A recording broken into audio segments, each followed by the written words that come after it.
Ah, For Honor. I have a love-hate relationship with this game. It takes such a simple concept that so many of us who are fans of history or fantasy would discuss growing up. Who would win? Knights or samurai? They even threw Vikings into the mix. What could go wrong? Well, unfortunately, many aspects of this game fell flat on its face. I've done a detailed breakdown of each of the 3 campaigns, so much of what I'm going to discuss here is more detailed there. Check those out first if you want to be completely up to speed of what I'm going to discuss here. Link in the description. I'm mostly going to focus on the writing here, but I will say this about the gameplay. It's a perfect example of many of the problems that For Honor has. The combat system revolves around locking onto a specific target, complete with directional attacks from left, right, and top. So you'd think that with such a setup, which is catered towards one-on-one combat, it would lean into single combat, right? Wrong. For some reason, the devs put all that work into designing a system catering to a 1v1, but then counterproductively made every game mode but one team-based. It's like if you were fighting Scorpion in Mortal Kombat, and then Sub-Zero, Raiden, and Johnny Cage just showed up and ganked you. It runs completely counter to the game's design. This causes the system to function about as well as a car with its engine removed and buried in 6 metric tons of mayonnaise. In teamfights, the game often can't decide whether an incoming attack is coming from one side or above, and thus you'll get hit while the attack indicator can't make up its mind. Then other players can simply roam as a group, spamming unblockable attacks and guard breaks. Yeah, you'll get revenge mode, but that does remarkably little and is inconsistent at best. This demonstrates much of what brings this game down. But let's get into the writing, shall we? None of the 3 factions are portrayed in a positive light in this campaign. Do you like knights? Well, then you're evil. How about Vikings? Then you're stupid. This is no gate. It's more like a door.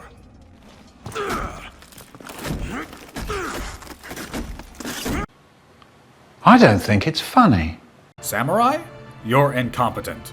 Instead of portraying the best qualities of each of these 3 unique historically inspired factions, the campaign makes all of them look as bad as possible. We should get to see knights being virtuous, samurai behaving honorably, and Vikings demonstrating their bonds of brotherhood. This would make them compelling. Instead, we get writing that a teenager would be ashamed of. None of the characters have any depth to them, and little to no motivation for their actions, but I'll get to that in a moment. I give other content creators like Raven Knight a ton of credit. The stuff he's come up with lore-wise far outstrips what Ubisoft threw together, even while he limits himself to their janky world-building. But a story relies on its antagonist. Without a strong villain, how is it going to be satisfying for a hero to vanquish them? Apollyon is our antagonist, and her writing is just plain bad. I know a lot of people like her for how edgy she is and how cool her armor looks, but she has the depth of a petri dish. For starters, what is her motivation? Don't give me that nonsense about sheep and wolves. Let's look at this from an objective standpoint, not a subjective one. Her ultimate goal is to get the factions to fight each other. Why? No looking outside of the campaign either. A story has to stand on its own merits and not rely on outside sources to save it. So why, in the context of these 3 campaigns, does she want this? You want war. Only war. All I want is for you to admit what you are. All of you. My wolves.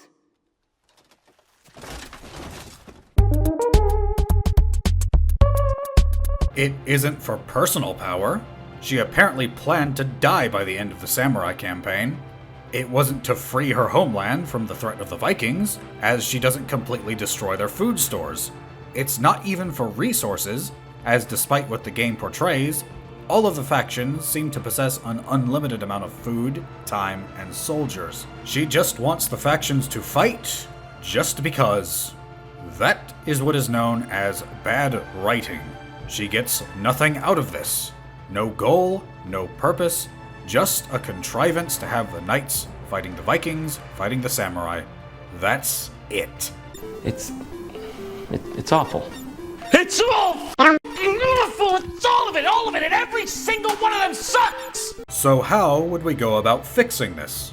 Well, in keeping with my course correction videos, I'm going to keep the base premise of the work while making improvements. Granted, this obviously isn't the only way to improve the story, it's just what I've cooked up. So Apollyon needs an actual source of motivation. Well, why would she want the three factions to fight, unless she wasn't part of any faction? If she was a part of an outside force trying to weaken the three so that her side could invade, now we're going somewhere. Yes, I'd make Apollyon part of the Wu Lin, but Dual-Wielder, I hear you say. The Wu Lin weren't in the game on launch. Correct. But an entirely new faction isn't something that a studio just coughs up in an afternoon. For Honor released in 2017, and the Wu Lin came out in 2018. There had to be something going on with them in the conceptual phases, and teasing them here would spark an interest in them that is currently lacking. But even if she has a goal now, so what? Well, how about we make her an infiltrator? Let's have a prologue mission where the player takes control of Apollyon, and we see just how this new conniving and scheming version of her sets her plans in motion. So at the start of the first campaign, the samurai are in complete isolationist mode, so they're out. We're getting rid of the frankly ridiculous Blackstone Legion, and making the knights more competent. But Vikings are a different story. The term Viking was originally a verb, not a noun. A Viking was a raid, and only later did people refer to Vikings as a people. Thus, if you weren't raiding, you weren't a Viking. So Vikings, by their very nature, require conquest to exist. This is where Apollyon will begin. Have the prologue mission feature Apollyon, possibly with a few Wu Lin of her own, pretend to be samurai and enter Viking territory. Their cover is that they are now Ronin, and are looking to give information to the Vikings. They'll face opposition, sure, but this could function as the tutorial for the combat system. But Apollyon and her forces prove their strength, and seeing as the Vikings had never encountered or heard of China, they wouldn't have any reason to doubt their word, not after displaying their combat skills. This would let Apollyon insert herself into Gudmunder's court. Apollyon can even keep some of her design elements, just slightly adjusted to fit the appearance of a samurai, like the mempo can resemble her visor. We'll talk more on that later. So we'll begin with the Vikings campaign instead of the Knights. Stygander can be featured as Gudmunder's housecarl, with the raider Helvar and Runa as part of his clan. The Vikings easily got the worst treatment with their characters, with Runa and Helvar never even being named in-game. So let's fix that, shall we? The raider needs more to him or her, whichever you choose. All we got in-game was generic screaming about Valhalla.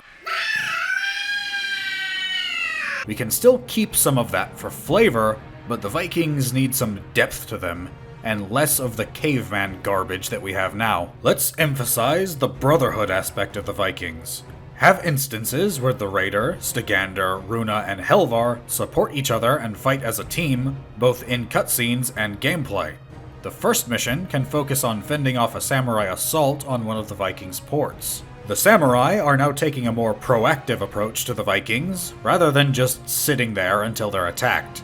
This first mission can give us a better feel for how the combat really works outside of the controlled environment of the prologue mission, and we can have the AI actually be competent so that the player can rely on and form an attachment to them. Son of a... Apollyon can also be fighting, now with her armor changed to reflect her new allegiance to the Vikings, incorporating a gambeson fur and changing her helm. If you really wanted to keep her face covered, you could even give her a faceplate or mask that resembles her original design. Upon killing the commander, Apollyon can elaborate more about the samurai to the four Vikings, cementing their faith in her, which she would have known about through Japan's history with China before the Cataclysm. Throughout the mission, we'll have the Vikings making fun quips and banter with each other, giving them some personality.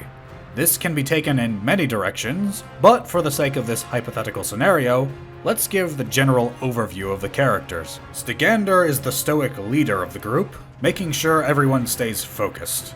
He wouldn't be completely without lightheartedness, but he keeps it professional. Helvar and Runa could have a friendly rivalry, maybe something along the lines of, I'm on 17! but the playable character, the Raider, is supposed to be a one-man army. This is kind of what the game attempts to portray, but instead of everyone that the Raider fights just looking inept. Firstly, give the Raider armor. One mediocre archer and the Raider would be dead in the base game. The Raider should act as a morale booster. Stygander is the leader, but the Raider is the one that inspires the rest of the Vikings, with sheer can-do attitude and skill with a Dane axe. The Raider's personality was almost non-existent outside of screaming incoherently in the base game, so let's flesh him or her out. The Raider will be Stygander's right hand, and thus will also know Gudmundr. They'll be respected for their ferocity by both, and will thus have more autonomy than normal troops, allowing for the missions that follow. Have the Raider in cutscenes and objectives save Viking troops from being overwhelmed by samurai, and have it be for their well-being, not simple bloodlust. So that's how we can begin. In the second level, we'll incorporate the beach assault. Now in the base game, it didn't make much sense to be assaulting this fortress head-on. They knew the Vikings were coming, and the fortress should have acted as, a fortress, keeping the Vikings out. So let's adjust this to make it work a bit better. Apollyon will encourage Gudmundr to attack this fortress in particular because it is under Tozin's command. Tozin won't be there himself, but it is under the command of his forces, and for reasons we'll get to later, Apollyon wants a powerful daimyo like him gone. This fortress is now more isolated than the others, and as such, it's more difficult for the samurai to get troops and supplies there. This means that it makes the best place for the Vikings to land their forces. The Vikings also won't be trekking all the way through the mire.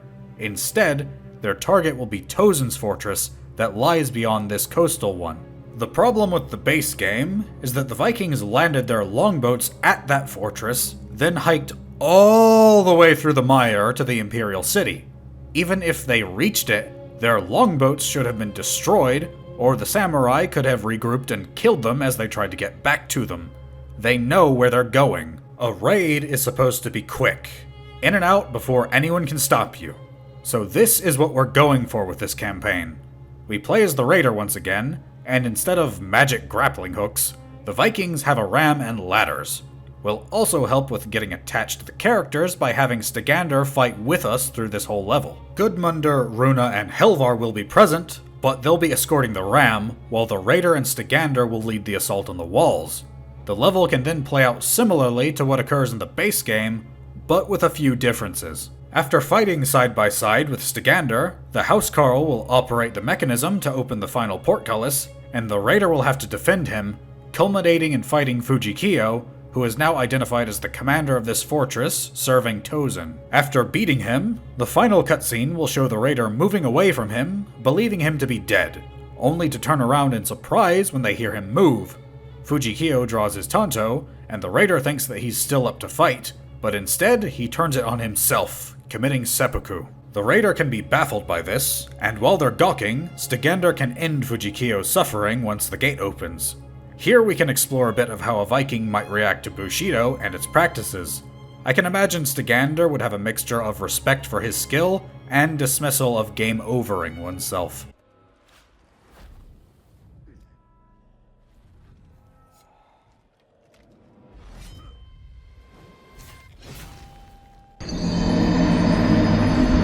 But one of the things that was lacking in the campaigns was how we didn't get to play as Conqueror, Berserker, Shigoki, or Nobushi. That should be rectified, as the game functioned both as a narrative and preparation for the game's multiplayer. So level 3 will have us play as Stygander himself. The Viking forces are making their way through the mire towards Tozin's fortress proper, but there are still forces along the way that they need to deal with. Gudmundr himself leads the charge, with Stygander at his side. This will play in a similar manner to the level Valkenheim in Winter from the Knights campaign, But while we had precious little context for the situation there, this is the Vikings moving as quickly as possible towards Tozen's fortress before reinforcements show up. This will let the player experience the Warlord class, and with interactions between Stygander, Gudmundur, and the AI-controlled Raider, that will help flesh out the characters and get us more attached to them. The sub-commanders of this level could even be repurposed from the daimyo featured in the Samurai campaign, with Ranja and Kizan serving as Tozen's lieutenants. But the Vikings are no strangers to living and fighting in the wilderness, so how do we show this in-game? Well, let's have Runa and Helvar leading a smaller force to flank the samurai forces, taking out their archers and hitting them from unexpected angles. Have them wisecrack when they periodically show up, and that will help endear them to the player. The end of the level can show us Tozen's fortress in the distance, and the Raider can question why Apollyon and her forces aren't fighting alongside them. Gudmundur can explain that if any survivors report her presence, then they could prepare accordingly with what she would know. Of course, Apollyon is a Wulin spy and not a samurai, but this is her cover. She wants Tozen dead, and that will become relevant in the next campaign. But she can't be seen as of yet. In keeping with the 6th level setup of the base game, level 4 will feature Helvar as the main character. Now, the Berserker is classified as the Vikings' assassin class, yet we don't see them acting in accordance with that. So let's fix this. Helvar will be the playable character, and he will be scouting Tozen's fortress, alongside Runa and a small number of other Berserkers. This will show us that Berserkers can be menaces on the battlefield when they need to be, but clever and stealthy when required. The group will proceed around the perimeter of the fortress, quietly and quickly killing patrols. Tozen's fortress is too strong to take in a head-on assault. The Vikings don't have the troops to do so before samurai reinforcements would arrive, so they need sabotage. But the mire is a swamp, and swamps allow vegetation to grow quickly. The vines and creepers let the group climb up and into the fortress. The Berserkers will split off from the main group to gather the layout of the fortress, while Helvar and Runa will creep down towards the main entrance. The two come up with the idea to set the main gates on fire. Now, even though castle gates in ancient Japan were made of wood, they aren't going to burn immediately. So the pair sneak into the castle's equivalent of a larder to steal flammable oils. After doing so, they'll douse the interior of the gates in oil and set them alight, but will then need to immediately flee as quickly as possible. Time to GTFO. The Berserkers and Runa manage to get back down the wall, but Helvar is captured by Tozen himself. Runa makes it back to the camp, and the Vikings are now enraged by the capture of one of their own. And now that the gates are on fire, it's time to move. Some may call that far-fetched, but it is much less so than what we saw in the Knights campaign.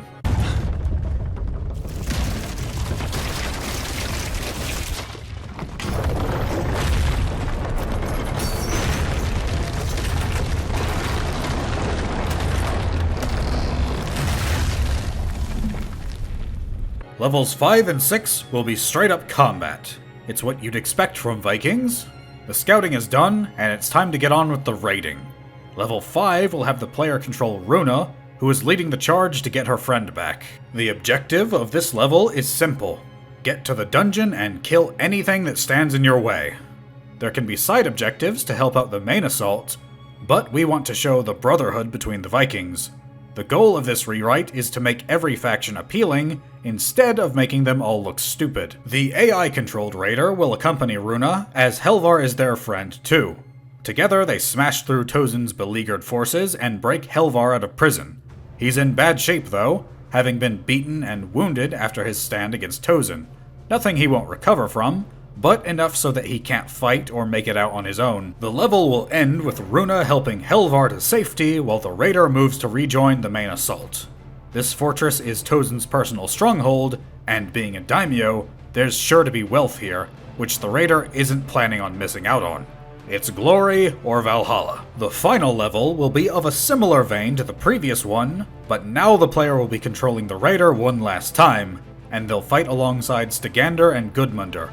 Their forces will be killing anything that gets in front of them and snatching up anything valuable along the way, like treasure, spices, and weapons. We can use this to showcase what a samurai fortress would look like, along with recontextualizing the level that was previously a stealth mission as one that is combat-centric. But the raider makes their way to Tozen's keep, and must face off against the daimyo himself, while Stygander and Gudmundur fight off his guards. This can handle much the same as the base campaign, but we're throwing out his pansy tactic of body doubles and his moronic decision to get rid of his armor.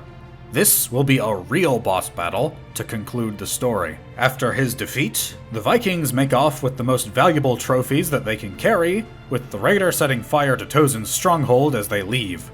The Vikings are victorious on this day. But wait. Nobody can locate Apollyon and her troops. The Vikings conclude that they'll have to leave them, as they'll never make it back to the longboats in time before reinforcements show up.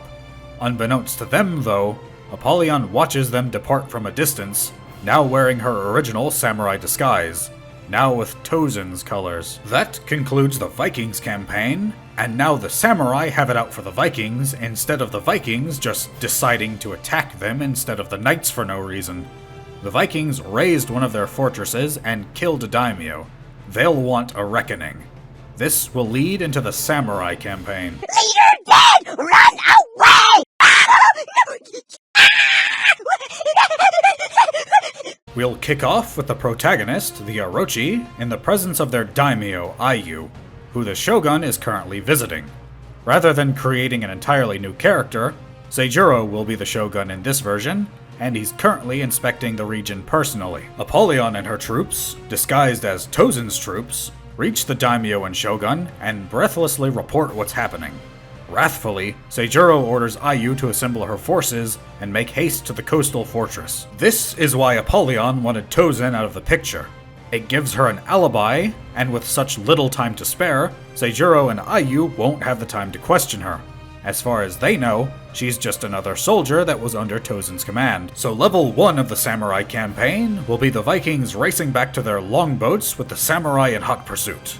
The player would have gotten some experience with the assassin class earlier via playing as Helvar, but the Orochi will let them really get used to how they handle. You'll begin in the mire, cutting down the stragglers with the rest of the samurai forces, and will be the personal guard of Ayu. This will let the player get a feel for how the samurai operate as well. Ayu is the daimyo, and as such, she is to be obeyed without question, as per the samurai code. She won't be harsh, but she will be firm, and since the Orochi is not only one of her most skilled warriors, but also a personal friend, this will factor into how she gives these orders. While Seijuro takes the bulk of the forces ahead, Ayu and her rearguard will make sure that the Vikings don't ambush them. And ambush the Vikings will. This will also get us attached to Okuma and Momiji. While Ayu is serious, let's have Okuma fight because he likes to fight. He'll bash Vikings over the head with his kanabo and laugh the whole time, seeing it as one big game. Momiji will be one that puts on a front of being ditzy and inept, but in reality she's incredibly smart and capable. Give her some moments where she tricks the Vikings into thinking that she has no idea what she's doing, only to turn around and cut them down while they're surprised. We can repurpose Ragnar from the Vikings campaign as well. Here, he will be part of the group that overburdened themselves with loot and fell behind. He'll try to use the thick vegetation of the swamp to spring an ambush, but the Orochi will cut him down. Okuma can even have a good chuckle at it. But breaking out of the tree line, Ayu and her entourage will discover that Seijuro and the rest of the samurai are engaging the Vikings, most of whom have shoved off and are making good on their escape. Gudmundur is leading the force buying them time, as is his duty as Jarl. The Orochi and company fight their way through, culminating in slaying Gudmundur. While the Vikings dealt a heavy blow to the samurai, it didn't come without cost. Now their feud has been reignited, and the samurai will want some payback. But the mire is a swamp, and as such, the samurai have to be careful with how they spend some of their resources, such as metal. This is what kept the samurai from extending too far. Swamps make for notoriously poor mining. But you know who doesn't have that problem? The Knights of Ashfeld. It's a land with volcanic activity and mountains galore, providing a ready source of raw materials. As Apollyon gives her false report to Seijuro, she mentions that they may be able to secure trade with the Knights, who also have no love for the Vikings. Seeing a possible alliance, or at the very least a means to secure new resources, Seijuro agrees and appoints Ayu to lead this effort while he assembles the rest of the daimyo. Being under his command, she acquiesces just as the Orochi does for her. The Orochi is a blade master, not a diplomat though. But Momiji is intelligent enough. They arrange for a small force to meet on the border of Ashfeld and meet with the knights to discuss terms. This will begin level 2. Momiji and a small group of samurai meet with Daubeny, who commands Ashfeld's southeasternmost fortress, who informs them that if they truly want to prove that they don't mean them harm, then they can assist his forces in dealing with a separate force of Vikings that had been hiding in the hills nearby. The group accept the offer and move into the volcanic region, and soon come upon the Vikings. They're led by none other than Civ, who's too brutal even for the Vikings. They pushed too far into Knight territory and couldn't make it back to Valkenheim, and now live off what they can hunt or pillage. Ayu and her forces are in unfamiliar territory and take casualties from Civ's hit-and-run tactics. But the samurai aren't the only ones who want to kick the Vikings out of Ashfeld. Ademar the Warden has led several members of his order here to exterminate them. The two agree to join forces, and they storm the stronghold together. Okuma and the Orochi will be distrustful at first, but Ayu tells them to stand down. This turns out to be the right decision, as the two groups soundly squash Civ and her forces. Ademar commends the samurai for their skill, and the Orochi apologizes for their harsh demeanor before. Okuma can even give Ademar an encouraging slap on the shoulder, which we can see actually moves him because of just how strong Okuma is. Getting rid of Civ causes Daubeny to look favorably upon the samurai, and reports to his higher-ups that these samurai can be dealt with. But Apollyon isn't done with her plan yet. In level 3, she'll initiate her next move. Here we'll play as Okuma. The knights have agreed to exchange iron and steel to be exchanged for some of the Myers raw materials, and the two wagon trains have met. Ayu and her forces have met with Daubeny, Ademar, and some of the other assembled knights to finalize the arrangements, until arrows are loosed from the samurai side and land amongst the knights, killing several, including Ademar. Ayu demands for her forces to stand down, but the archers are actually Apollyon's agents. Believing that the samurai have betrayed them, Daubeny falls back, ordering that his forces are to put the samurai to the sword. Ayu orders that Daubeny be apprehended, and the Orochi and Momiji take off after him while Okuma stays and helps defend Ayu from the knights. Okuma is enraged, but has no idea why his own forces loosed arrows on their new allies. The samurai, with the help of Okuma, overpower the knight forces, and Ayu demands to know who gave the order to release arrows. None of the samurai know anything about it though, as Apollyon and her infiltrators have made their escape during the chaos. Level 4 will have us play as Momiji, who will be assisted by an AI-controlled Orochi. They chase after Daubeny, either to convince him that something went wrong, or to kill him, whichever way he forces their hand. But Daubeny is making for his fortress, which the pair have no hope of entering by themselves, so they need to catch him before he reaches it. They manage to steal a pair of horses during the earlier exchange, and are riding after him. This can handle like the first level of the Vikings campaign, where the raider had to chase Ragnar. Eventually, Daubeny pushes his horse too hard though, and it stumbles, sending him flying into the dirt. He can see his fortress from the trees though, and he begins running. Momiji and the Orochi are delayed by knight forces, led by Davis. Master, this beast killed at least 40 soldiers, including Davis.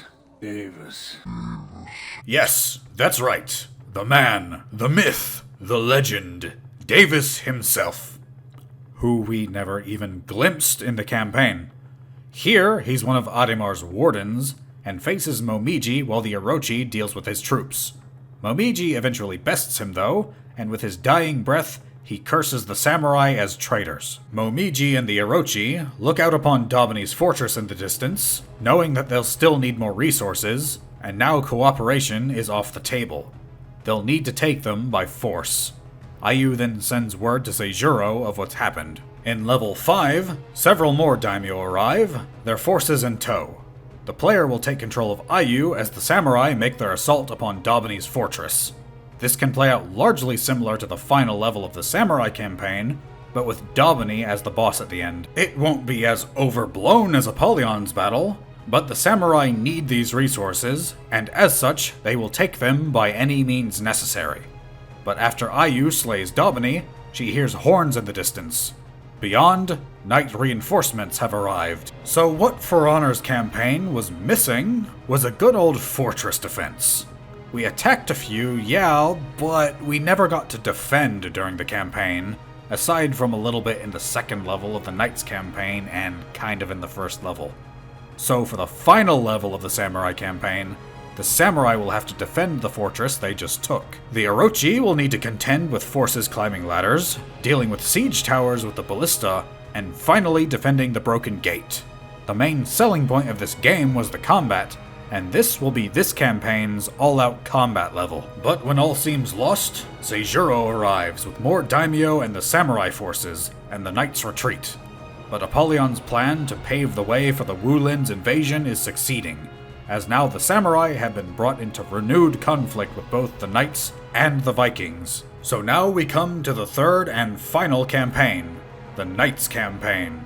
Firstly, I'd like to mention that we aren't restricting gameplay classes to narrative roles, like the game tries to do. What I mean by that is not all wardens use longswords, and not everyone who uses a longsword is a warden. For example, Cross will still be a lawbringer, but not all lawbringers will use poleaxes, at least not in terms of lore. Seriously, it was stupid how the game tries to make it out that anyone who uses a flail is a conscripted criminal, or only lawbringers use poleaxes. That set aside, we'll kick things off with the Warden, who is in command of a company of knights taking command from Lord Holden Cross, in his fortress to the north of where Daubany's lay.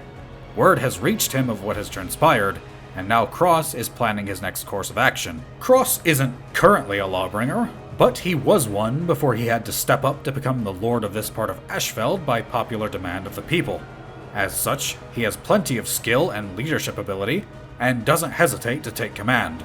He has a hatred for both the Vikings and the samurai, seeing them as villains who want to slaughter his people. The Warden was on their way to support Adhemar, and is similarly angered at his death, as they were of the same order.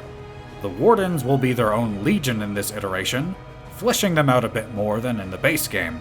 They're not restricted by borders, and are welcomed by all for their skill and fairness. The Warden is more cool-headed though, and urges Cross not to rush into anything too rash, citing that Vikings have been reported by their scouts to the north. The Knights can't commit themselves too much against the Samurai, only to be left vulnerable to the Vikings on the other front. Cross acknowledges this, and leaves the Warden in command of the force sent to counter the Samurai assault. Before they can take too much action, however, Stone and several of Cross's soldiers enter the hall, presenting samurai captives to Cross. These captives are actually Apollyon and her soldiers, and once again, they pretend to be outcast Ronin. She bargains for their lives for information, and Cross holds them prisoner while the Warden begins a forced march with Cross's troops to the overrun fortress, accompanied by their friend Stone. Level 1 has the player taking back Daubany's fort, but the samurai have mostly left the area. They knew the Knights' counterattack would be too great for their current forces, and so they took the materials they needed and retreated. What's left are the tail end of their army. The player will fight alongside Stone, who was once a simple farmer before his lands were pillaged by Vikings. Now he serves the Knights to get revenge, and has no qualms with beating down any enemy that stands in his way. The Warden knew him since childhood, and so they've been friends for years. The two can share quips as they fight through the damaged fortress, with Stone making jokes at the Warden's expense in a friendly way, while the Warden can be more reserved, but still remark on how they're more skilled than Stone. You're not really friends with someone until you can use insult-based humor, after all. Dokuja is the daimyo in command here, and he was asked by Ayu to try and uncover what instigated the fighting between the Knights and Samurai. After all, it was supposedly her archers that shot at them. The Warden and Stone fight their way into Daubany's throne room, only to find Dokuja killing what they believe to be another samurai. What they don't know is that this one was one of Apollyon's soldiers, masquerading as one. The daimyo is then killed by the two knights, and the Warden questions why they would be killing one of their own. Stone is dismissive, saying that their culture is different and that they couldn't hope to understand it. The Warden isn't satisfied with that, however. The force returns to Cross's castle, leaving behind enough soldiers to ensure that the samurai won't have an easy time if they decide to return. In the meantime, Apollyon has traded information for her freedom, and will now fight alongside the Knights, and now she can have the armor she wore in the normal game. The Warden is suspicious, but Cross shuts them down, countering with the Warden's own advice about needing to be cautious and use every advantage. Level 2 will put us in control of Mercy. She and the other peacekeepers are part of a secretive order that serve as rangers and scouts, and as such work with all legions to keep the movements of samurai and Vikings known. While the Warden and Stone were off fighting the samurai, she's investigating the Viking movements to the north. What looks to be a spearheading force has landed along the more remote part of the northern coast of Ashfeld, and she stealthily creeps through their camp, killing their patrols and listening to their conversations, snatching bits and pieces of their Icelandic, indicating that there will be more forces coming. She eventually sneaks into their camp proper, and eavesdrops on their commander Thornfinn speaking to some of his troops, confirming that Stygander is now Jarl, and will be looking to show his people that he's the real deal, and they'll be invading Ashfeld in force. Level 3 lets us control Stone, and we'll be fighting the Vikings' advance force, alongside the Warden, Apollyon, and more knight soldiers. They'll be defending one of the coastal fortresses, and at first, the defenders hold them off well. Their ladders are thrown down, and though they break through the gate, they can't get any further. That is, until more of the Viking ships land. With the additional numbers, the knights are forced to abandon the fort and retreat into the nearby forest. Things aren't looking good for them, until Mercy and her peacekeepers ambush the Vikings in the woods. Apollyon will mention that she's seen Vikings sacking a daimyo's fortress, and declares that they're going to need more troops to beat the Vikings on the field of battle. The Warden demands to know why Apollyon hasn't spoken of this before, but she counters by saying that it wasn't relevant. She then leaves to reconvene with Cross. The 4th level will let us play as Lord Cross. He's leading the main force of knights in stopping more Vikings from landing further to the east. This level will be continuous combat, and will culminate with the burning of the Vikings' longboats so that they can't retreat to Valkenheim, and their survivors flee into the wilderness. Cross is exhilarated by their victory, but his troops bring before him a handful of samurai who claim to have a message for him. They insist that there was foul play at work, and that the daimyo Ayu wishes to speak with him. This turns Cross's thrill to rage, and he orders that the samurai are to be executed. He believes that this is nothing more than a trap, and he's not taking the bait. The samurai are put to death, and Cross moves off to strategize with his commanders. Level 5 returns us to the shoes of the Warden, and this time they must defend a village from the Vikings. This will show us the nobility of the knights, and they must defend the fields and homes from the Vikings' attempts to burn them down, while also defending the town hall, where the non-combatants have taken shelter. Stone will lead the defense of the hall, while Mercy and her peacekeepers will attack the Vikings in the fields, and the player will need to balance them both for a set period, until the attackers have been dealt enough casualties to retreat. The knights have no chance to celebrate their victory, however, as Apollyon returns from Cross's camp and reports that the Vikings are massing along the road, and if they don't leave now, they'll be overrun when the Vikings push past this village. The Warden orders Mercy and her forces to get the townsfolk to the safety of the next village, while he and Stone take the rest of their forces to rejoin Cross. The Vikings want a fight, and the knights will give them one. Meanwhile, Ayu reports to Seijuro that her scouts have not returned. They have received reports of the Vikings fighting the knights, though, and they suspect that there may be other forces at work as well, though, and the Shogun orders that all the assembled daimyo gather their forces. They'll root out what's happening, one way or another. The final level will be almost completely combat, with the Warden fighting alongside Stone and Cross as the knights face the Vikings in the open field. Their objective will be to slay the Vikings' commanders, which will hopefully cripple their leadership and morale. Upon doing so, however, the level will conclude with horns sounding a warning. The samurai have arrived, having landed their own ships along the coast not far away. Now the battle becomes a 3-way free-for-all. Now we'll have an epilogue level to close out the campaigns. Remember how in Halo CE you could see Flood fighting Sentinels fighting Covenant? Well, here, Knights, Samurai, and Vikings will all be facing off against each other all at once. That was something we never got in the campaign, aside from cutscenes. Now, they all have a reason to fight. Instead of the Iron Legion and Samurai being too brain damaged to join forces, and the Vikings just teleporting in from nowhere. We'll start by playing as the Raider once again, fighting alongside Runa, Helvar, and Stygander. This level is meant to be a full-on brawl between the three factions, letting the player be immersed in the war that has broken out. The Raiders section of the level will conclude when they kill Julius Salamander, one of Cross's lieutenants, all while they shout encouragement and quips to one another, showcasing their brotherhood.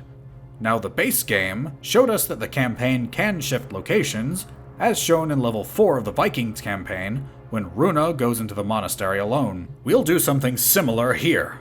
After the Raider kills Salamander, the player will then take control of the Orochi, who will fight alongside Ayu, Momiji, and Okuma. Their segment of the level ends once the player takes out Thornfen, one of Stygander's lieutenants, and the one that Mercy spied on. The samurai will be much more stoic, and take their orders from Ayu seriously and obey them to the letter, demonstrating their honor. Again, we're trying to make all of the factions seem good in this iteration, not make all of them seem evil, stupid, and inept like the base game does. Finally, we'll play as the Warden again, with Stone and Cross by our side as we kill our way to Terramori. The Warden and Cross especially can declare that they won't let these forces prey on their people, depicting their virtue. But the final cutscene will play out in a similar manner to the original opening cinematic. But instead of a random Warden, Raider, and Kinsei, now it's your Warden, your Raider, and your Orochi, all coming face to face with one another. Now, this will all have meaning.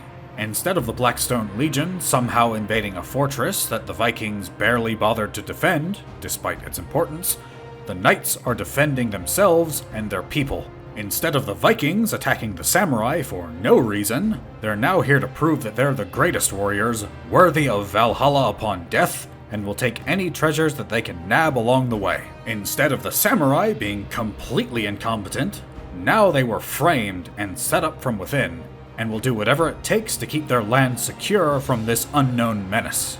But as the three confront each other, Apollyon can be seen in the distance, watching with amusement. Her plan was successful, and now the Wulin can invade, now that all three factions have wounded one another. And this gives Apollyon actual motivation. Her philosophy in the original made no sense. Humans must always fight each other, and that's it. That was her whole point. Well, what happens when one faction comes out on top? Do they then devolve into civil war? What happens after that? Does it become every man and woman for themselves, doomed to fight every human they see until the species goes extinct? Some great plan that is. Now, she has a cause that makes sense, and it sets up the launch of the Wu Lin at the same time. So there you have it. I tried to keep the premise as close to what the base game was as possible, but also improving it to be the best it could be. We keep Apollyon being the mastermind, along with setting up the faction war. I want to make it clear that there's nothing wrong with liking and enjoying the original campaign. However, it is objectively poorly written. And there's nothing wrong with liking something that isn't well written. I myself enjoy a number of works that aren't well written, but objective quality and subjective enjoyment are not the same thing. I can acknowledge that there are flaws with the things that I enjoy, and I don't intend to demean anyone who enjoys what the original campaign is. This was just my take on how it could be optimized. But what do you think? Did you enjoy this version of events? Or do you prefer what Ubisoft gave us? How would you have told the story? Leave your thoughts in the comments below, and subscribe to see more. And may you all have a weapon in each hand.